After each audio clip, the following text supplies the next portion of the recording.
Well, hello there. I'm John.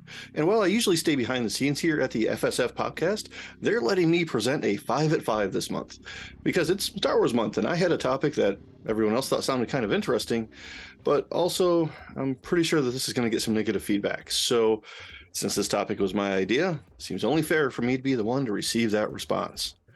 So, this week, we're going to talk about 5 reasons why the original trilogy of Star Wars should be retold.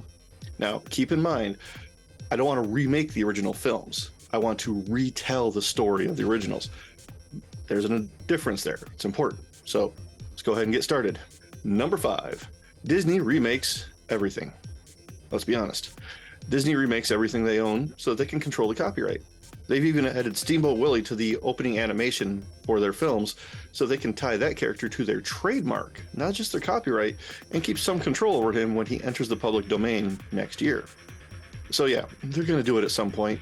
We might as well brace ourselves for the inevitable reality that is Disney remaking the original Star Wars. But rather than make 3 new movies, I think Disney should make 3 to 6 seasons of television that retells the events of the films and what happens around and in between them. We know that there was a lot going on just off screen that we didn't get to see, so why not expand on that on-screen story and give us more content to pick apart because, let's be honest, we're Star Wars fans. We pick everything apart. Number 4, the prequel trilogies are about the right age. 18 years would have passed from the end of Revenge of the Sith to the beginning of A New Hope. And it's now been 20 years since Revenge of the Sith was released. So the actors who portrayed Obi-Wan Kenobi, Darth Vader, Bail Organa, Mon Mothma, and so on are about the right age to play those characters again. Also, just my personal opinion, any character who didn't appear as an adult in the prequels should just be recast.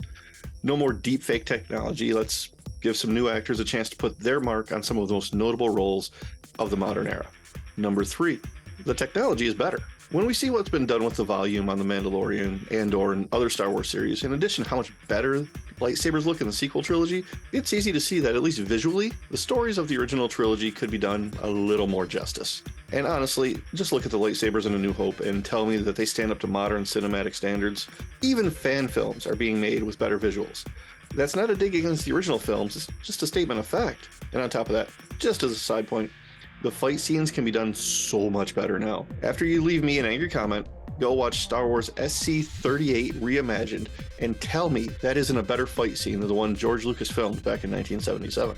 Number 2, fixing the holes. There are lots of little things that creep in when making a series, especially one that has spawned 2 complete alternate timelines of expanded lore. There are so many scenes that have probably been addressed in a novel or a comic book somewhere that some fans just won't see for whatever reason. But a quiet scene between Ewan McGregor's Obi-Wan Kenobi and R2-D2 on the Millennium Falcon, when everyone else is asleep, as they catch up and share their grief over Anakin's fall. And we know that Rex survived up to the Battle of Endor, so did he meet Luke at some point?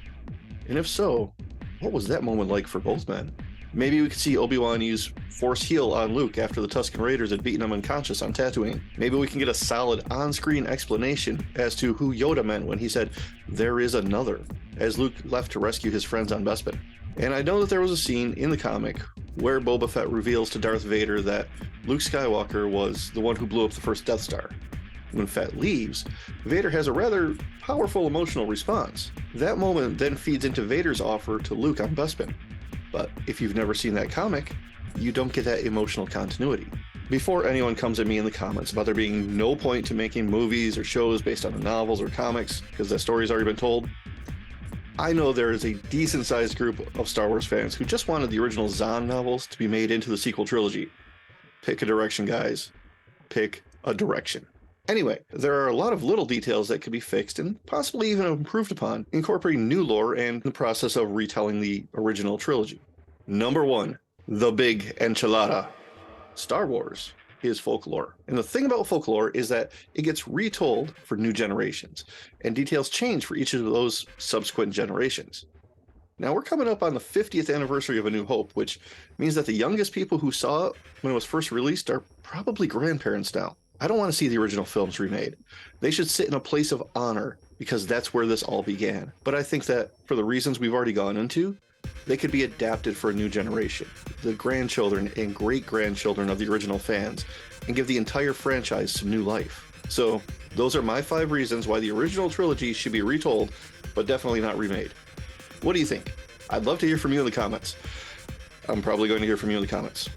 Anyway, thanks for watching this week's 5 of 5 here on the FSF PopCast. May the force be with you.